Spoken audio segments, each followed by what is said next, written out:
어제 있었던 전현직 대통령의 회동, 통합, 연대, 확장이라는 삼박자 메시지는 나왔지만 통합의 방법론에서 미묘한 온도 차이가 확인되고 있습니다. 군소정당은 이 상황을 어떻게 보고 읽었을지 진보당 수석 대변인 맡고 있는 손솔 의원, 국회 법사위 소속입니다. 이 문제 또 현안 관련해서 이야기 나눠보겠습니다. 스튜디오에 직접 나오셨습니다. 어서 오십시오. 네, 안녕하세요. 진보당 국회의원 손솔입니다.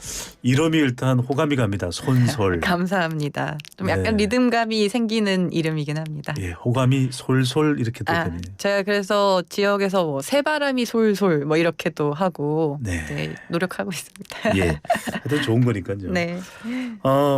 법사위 소속이시고 오늘 또 법사위를 다녀오셨는데 지금 뭐 법사위를 놓고서 상임위 구성까지 연계돼서 시끌벅적합니다. 어떤 상황이든가요? 오늘 후반기 국회가 이제 시작이 됐고 네. 저번에 상임위원장 본회의에서 뽑으면서 법사위가 제일 먼저 전체 회의 연 것 같습니다. 오늘 3시 법사위에 있었는데 국민의힘 의원님들은 다 안 들어오셨습니다. 네. 그리고 이제 입장을 보시니까 더 강경하게 싸우겠다 이런 상황인 것 같은데 사실 제 입장에서는 너무 답답했거든요. 할 일이 산더미이고 막혀있는 법안이 한두 개가 아닌데 이 상태를 도대체 어떻게 언제까지 가져갈 거냐 이런 데서 저는 좀 걱정했고 뭐 국회 마비, 보이콧 정치 이런 건 이제 좀 정리하실 때가 되지 않았나 싶습니다. 서영교 법사위원장이 손솔 의원의 이름을 불러주시던가요? 네, 오늘은 출석한 위원들 다 자신의 인사를 했습니다. 네. 모든 위원들이 뭐 소개를 더불어서 이제 뭐 법사위에서 어떻게 하고자 한다 이런 포부를 밝혔습니다. 네.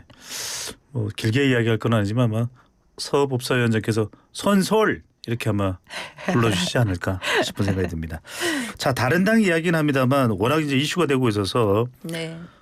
집권 여당이 이제 8.17 전당대회를 앞두고 그게 뭐 국회 내에서도 감지가 되는지 어떤지는 모르겠습니다만 뭐 치열합니다. 그죠? 친명이다, 친청이다 뭐 등등등. 어떻게 보십니까? 진보당 입장에서는 뭐 민주당이 이렇게 치열하게 이 외부에서 보기엔 좀 맞붙는 상황이 되는 점 어떻게 보시나요? 근데 이제 집권 여당이기 때문에 이 집권 여당의 영향력이 그 당 안에만 머문다고 볼 수는 없지 않습니까? 당연히 이제 저희 같은 개혁진보 사당 같이 했던 당들에게도 주시할 만한 일이고 사실 제1야당 국민의힘이 가장 신경을 쓰고 있을 것 같기는 합니다. 근데 지금 이제 당대표를 뽑는 과정이 사실 총선에 공천이 걸려 있기 때문에 사실 중대한 상황이고 이런 전당대회가 앞두고 있는 상황에서 사실 큰 소리가 안 나오기는 좀 어렵다고 보고 당권 경쟁은 당연히 있을 수 있다고 보는데요. 근데 이제 집권 여당이라는 권한만큼의 좀 책임 있는 태도, 품격 있는 모습을 보여주고 있는가? 이게 저는 좀 의문입니다. 특히나 여러 뭐 유튜버 뭐 논객 이런 걸 통해서 더 증폭되고 있는 것 같기도 하고 이 과정이 마치 스포츠 중계하듯이 어떤 의미일까요? 어제는 어떤 선수가 뭐 공을 찼는데요. 뭐 막았습니다. 거의 이런 수준으로 이것이 중계되고 있는 것이 과연 좋을까? 이런 고민이 있고 특히나 뭐 멸칭을 쓴다거나 뭐 가짜 뉴스 그리고 사실은 저는 비전 경쟁, 책임 경쟁을 하는 모습을 보여주는 게 집권 여당으로서는 더 맞지 않나 보는데 뭐 과거 행적 그리고 뭐 적통 이런 파멸하고 하죠. 네. 그러니까 이 과거의 것들을 이제 파묘하면서 지금의 비전의 이야기는 전혀 하지 않고 있는 이 모습이 집권당으로서의 책임 있는 모습에는 맞지 않는 거 아닌가 이런 의견이 있고 좀 우려스럽게 보고 있는 면도 있습니다. 예. 이게 또 이제 제3자적 입장에서 어떤 관전 평가를 내리느냐도 상당히 중요할 것 같은데 어제 이재명 대통령과 문재인 전 대통령이 만났습니다. 통합을 주제로 하고 뭐 비빔밥도 또 과일 하체도 나왔고 민어탕도 나왔는데 다 먹고 싶은 음식들이네요. 네. 자, 문재인 전 대통령은 민주당이 먼저 단합하고 그 위에서 민주개혁 진영, 피처의 혁명을 함께했던 세력과 더 큰 단합을 이루어야 한다 이렇게 이야기를 했는데 이재명 대통령은 조금 더 결은 달랐어요. 끊임없이 외연을 확장해 구조적 다수를 만들어야 한다 이런 이야기를 했습니다. 일단 진보당은 어느 쪽에 좀 무게를 싣습니까? 그러니까 단합 쪽에 빛의 혁명을 함께했던 세력가의 더 큰 단합 쪽입니까? 아니면 구조적 다수 또 외연 확장도 필요하다고 보시는지요? 네, 저는 이제 두 분께서 만났던 것이 역설적으로 여권 내에 있었던 분열적인 상황 이런 거를 보여준 장면 중에 하나였다고는 봅니다. 그래서 이 만남을 계기로 두 분이 좀 호소하고 싶으셨던 것이 있었던 것이 아닌가 이런 생각을 하고 있고, 저는 두 분의 메시지가 이렇게 티키타카가 되면서 주고받아지면서 사실 다른 점보다는 공통점이 더 많았다고 봅니다. 그러니까 이재명 대통령이 말한 구조적 다수를 이야기하면서도 문재인 전 대통령의 말을 받으면서 뭐 내부의 단결을 하면서 구조적 다수로 나아가야죠. 이렇게 답변한 것으로 저는 봤거든요. 그래서 두 분의 대화가 결이 다른 지점보다는 단결하고 연합해야 된다. 함께 해야 한다라는 메시지가 더 강했다고 봅니다. 네. 근데 뭐 전현직 대통령의 발언은 아니었지만 또 특히에 따라서는 최근에 나오는 이른바 진영 내의 이 이른바 이 전쟁에서 이른바 전쟁이라고 이야기하는 쪽에서 한쪽은 증축을 이야기하고 또 한쪽에서는 또 재건축을 이야기를 하거든요. 그건 또 다른 의미가 될 수 있지 않을까요? 네, 이거는 뭐 어느 입장에 있느냐에 따라서 다르지만 사실은 그런 언어들이 지금의 상황에서 단합, 연대에 도움이 되는지는 잘 모르겠어요. 그리고 지난 선거 과정을 겪으면서 어떤 것을 중심으로 연합하고 연대할 것이냐 이 이야기를 하려면 결국 비전 이야기를 해주셔야 되거든요. 근데 이게 그냥 뭐 세력 간의 뭐 합치기 이런 정도 수준으로 이야기되는 거는 좀 알맹이 없이 형식적인 것만 좀 이야기되는 거라고 봅니다. 예. 자, 이재명 대통령이 이 국민의힘 중진 의원들에게 골프 회동을 제안했다. 이런 보도가 나왔습니다. 이걸 듣노라면 그래 제1야당 중진 의원들 또 일종의 이 소통 또 협치의 의미로 해석될 수도 있을 거고, 최근에 문재인 전 대통령과의 만남에서 외연 확장을 이야기했으니까 골프 회동을 통한 외연 확장라고 또 생각할 수도 있는데, 한편으로는 진보당의 손솔 의원 입장에서는 또 진보당 입장으로서는 우리한테는 왜 연락이 안 와? 어떻게 생각하시는지요? 일단 저희한테 골프를 치자고 하실 것 같지는 않습니다. 네. 제가 저도 뭐 골프를 이제 하지는 않고 또 이제 진보당에 또 뭐 이런 것들이 있으니까요. 근데 이것도 사실 뭐 전화가 있었다, 전원이다 이렇게 하지만 약간 각 당과 뭐 사람에 맞는 여러 가지 방법을 쓰는 것 같아요. 저희 당 같은 경우에도 뭐 다양한 루트를 통해서 의견을 개진하고 또 주고받고 있고, 네. 그래서 뭐 국민의힘 중진 의원에게 골프 회동을 제안했다고 해서 저는 뭐 섭섭한 마음이 있거나 그렇지는 않습니다. 일단 제가 골프를 하지는 않기 때문에. 네, 더 적극적으로 좀 진보당이든 아니면 기본소득당이든 이른바 범민주연합이라고 해서 힘을 합쳤었던 그 정당들에 좀 더 적극적으로 뭐 대통령 쪽에서 접촉 제안이 온다면 좋을 텐데, 그런 생각은 혹여 있으신지요? 저희는 이제 약속했던 것들이 있습니다. 사실 뭐 총리실 산하에 이제 사회대개혁위원회도 있었고 거기에 나온 과제들이 있고, 사실 뭐 저희는 뭐 친분 뭐 이런 모임보다는 약속했던 것들, 이 정부가 하기로 했던 것들이 잘 진행되길 바라는 마음이 큰 거고요. 그런 차원에서 저는 뭐 대화가 조금 더 많이 되면 좋겠다 이런 바람은 있습니다. 예. 그래서일까 지난번 선거 때도 한 지역에서의 이 당선자 숫자 가지고 이제 진보당에서 좀 의견을 낸 적도 있었죠, 그죠? 당선자 숫자요? 네네. 그러니까 한 지역에서 이 뭐 2명, 3명 이렇게 중대선거구제 도입하는 그렇습니다. 거요. 네네네. 또 이제 교섭단체도 좀 요건을 완화해 달라. 또 뭐 이제 광역단체장, 조국혁신당에서도 계속 광역단체에 또 결선투표제 얘기인데, 이게 적극적으로 민주당에서 받아들여지지는 않고 있습니다. 그렇죠. 이런 부분들은 좀 어떠세요? 서운하게 생각하십니까? 아니면은 8.17 전당대회 이후에는 좀 가능성이 열릴 것으로 보시는지요? 저희는 이제 사실 그 모든 것들이 대선 시기에 이재명 당대표 시절에 민주당과 개혁진보 4당 총 5개의 당이 약속한 거였기 때문에 예. 약속을 지켜라. 라고 강하게 이야기를 했고 이것이 정치개혁으로 정개특위로 돼야 된다. 지방선거 전에 돼야 된다. 그래 약속이 실현되는 거 아니겠냐 이렇게 이야기를 했는데 안 됐던 거죠. 그래서 저희는 뭐 섭섭한 수준을 좀 넘어서 네. 매우 좀 실기한 부분이 많다 이렇게 보고요. 그것이 지방선거의 전체적인 연대 이런 것들을 만들어 가는데 첫 번째 파열음이었다고 봐요. 그때 그걸 했었어야지 전체 민주진보 진영의 뭔가 도모 연대 이런 게 되지 않았겠냐. 그래서 지금 뭐 민주당의 전당대회가 있지만 민주당 내에서의 무언가 말고 이 범민주진보 진영을 전체적으로 아울러 가기 위한 그런 계획을 내놓을 수 있는 사람이 저는 후보도 하고 그런 토론도 해야 된다고 보거든요. 그래서 이 지난 1년 정부가 출범하고 22대 국회가 내란 청산해야 된다, 사회대 개혁해야 된다라고 하면서 왔던 이 1년의 과정에 대해서 네. 민주당 안에서 민주당끼리 민주당만 이기는 이런 전략이 아니라 어떻게 다 같이 더 구조적인 다수가 될 수 있을 것인지 그런 경쟁을 하는 것이 반드시 되어야 된다고 봐요.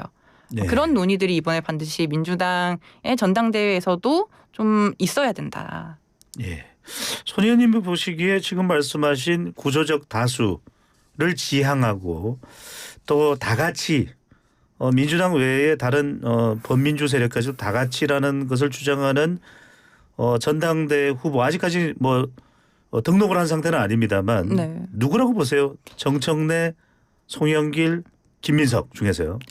지금까지의 메시지 중에 그거를 분명하게 이제 볼 수 있지는 않은 것 같아요. 왜냐하면은 워낙 이제 안타깝게도 계파적인 갈등으로 좀 보여왔기 때문에 사실 그래서 어제 이제 이재명 문재인 두 분 대통령님의 이제 만남을 통해서 그런 좀 소모적인 건 이제 그만하고 그런 비전 경쟁을 보여주길 전 좀 기대하고 있고 그런 거를 좀 볼 수 있기를 바라고 있습니다. 예.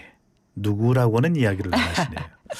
자, 조국 혁신당과 민주당은 한때 이 합당이 거론되기도 했습니다. 네. 진보당 입장에서도 어떻게 하면 이 소선거구제의 국회의원 선거구에서 지역에 진출할 수 있을까 하는 생각을 또 고민을 많이 하게 될 텐데 진보당 입장에서도 합당 제2의 향후에 뭐 검토를 하거나 의향이 있습니까?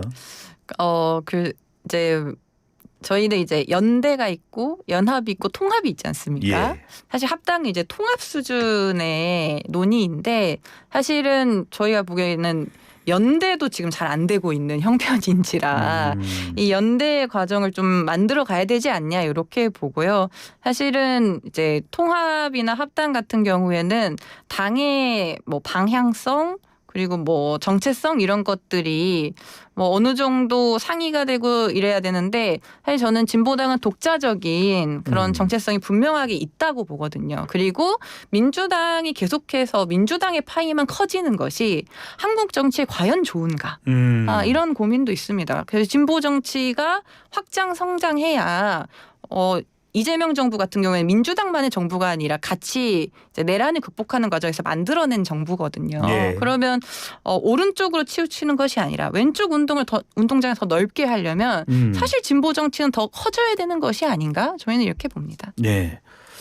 진보당 당론으로는 당 입장으로는 검찰의 보안 수사권에 대해서는 폐지 입장이신 거죠? 네, 저희 원칙적 폐지 입장을 계속했습니다. 손 의원이 근데 이제 김남국 의원입니다. 한 방송 인터뷰에서 검찰개혁 보안수사권 1인 1표제는 여기서 이제 좀 관련될 수 있는 건 보안수사권인데 과거의 문제, 정당 내부의 문제다.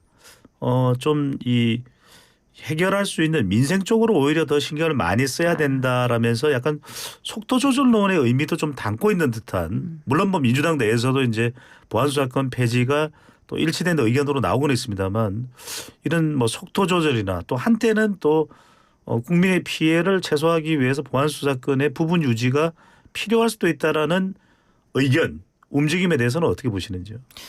근데 이거는 사실은 시기가 지금 좀 중요한 게 있습니다. 예. 왜냐하면 10월 2일에 중수청 공소청이 출범을 하는데 이 문제를 다루지 않고는 지금 넘어갈 수가 없는 거고 사실 이미 좀 늦은 측면이 있다 이런 의견들도 있지 않습니까?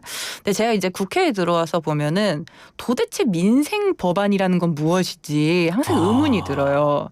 그러니까 무언가를 좀 아니다라고 할 때 민생이 이렇게 딱 표진말처럼 붙습니다.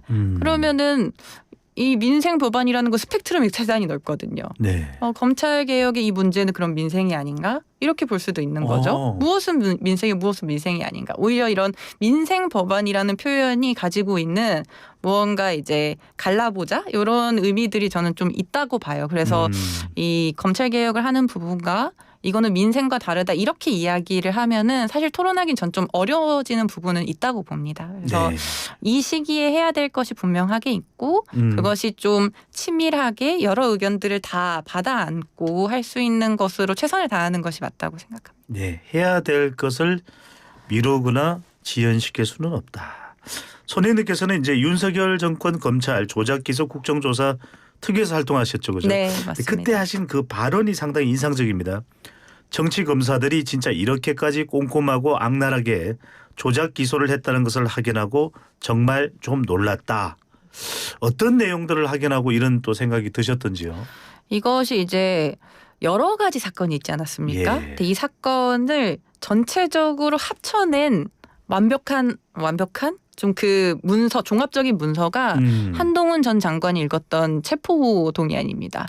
근데 그 체포 동의안을 지금 와서 보시는 분들 별로 없을 텐데 지금 와서 보시면 그것이 허점이 대단히 많다는 것을 알 수 있어요. 예. 그러니까 이게 조작 기소로 계속해서 만들어지고 수사의 수사, 위증 협박 그리고 증언을 만들어내는 이 모든 과정을 통해서 체포동의안을 그 시기에 만들어낸 거거든요. 그거는 정확하게 정치적으로 한 정치인에게 타격을 주기 위한 목적이 분명했던 것이고 그래서 지금 보시면 뭐 위준교사 사건 같은 경우에는 그 체포동의안에 있는 말들이 거짓말들이에요. 뭐 위증을 했던 것이 재판에 중대한 영향을 줬다 이런 것도 있는데 그거 아니거든요. 예. 그런 허점들이 있는데도 그것을 사건으로 엮으려고 했던 그 일련의 시도들이 이제 그 국조특위의 과정에서 한 번 더 의혹으로 확인이 된 거고요. 이거는 반드시 수사가 더 되어야 되는 문제입니다. 예. 짧게 하나만 더 여쭤보겠습니다. 그렇다면 방금 전에 이제 그런 내용을 확인한 것을 말씀을 주셨는데 물론 뭐 그걸 또 다른 입장에서 또 생각하는 판단하는 또 의견도 있겠습니다만 그럼 지금 민주당이 앞으로 어떻게 될지는 모르겠습니다만 검찰 조작 기소 공소 취소 특검법 논의가 있습니다. 네. 이 내용에 대해서는 손 의원님은 개인적으로 어떤 입장이신지요? 저는 특검 무조건 해야 되고 특검을 안 할 수 없다고 봅니다. 왜냐하면 예. 이게 확인된 의혹들이 너무 많고 관계자들이 많고요. 이제 특검을 하든 말든 사실은 이 공소취소라는 이 프레임은 말입니다. 국정조사를 시작하기 전에도 국민의힘 의원님들은 이건 공소취소하려고 한 거야 라고 하셨고 국정조사를 하고 나서도 이 새로운 의혹들이 발굴이 되었는데도 이거는 공소취소하려고 한 거야 라고 하시고 서영교 의원님이 위원장님이 된 것도 이거는 공소취소하려고 한 거야 이렇게 되는 거예요. 네. 그러니까 이 공소취소의 모든 걸 그냥 갖다 붙이는 거라고 저는 봅니다. 예. 네. 그래서 이게 뭔가 새로운 것들이 확인되고 있는 이거를 같이 보고 있는데도 네. 이 이야기 정말 계속 하시는구나라고 하면서 저는 좀 일면 신기하다 이런 생각도 들었습니다. 예. 끝으로 손서울 의원님하고 이제 많이 이제 법사위원장께서 호칭을 하실 것 같은데 앞으로 법사위에서 어떤 역할 하고 싶으십니까? 네, 법사위는 정말 많은 법안을 다루기도 하고 또 이제 국민의 기본권을 특히나 많이 신경 쓸 수밖에 없는 그런 중요한 상임이라고 생각합니다. 네. 사실 제가 이제 초선의 진보정당 의원으로서 배워야 할 것도 많은 상황이고 좀 선배 동료 의원님들한테 많이 배우면서 또 진보당만의 시선으로 챙겨야 하는 분명한 지점들이 있다고 생각하거든요. 그런 것들 놓치지 않고 꼼꼼하게 챙겨 나가는데 좀 최선을 다해보려고 합니다. 네. 자, 지금까지 진보당 손솔 의원과 함께했습니다. 말씀 잘 들었습니다. 네, 감사합니다.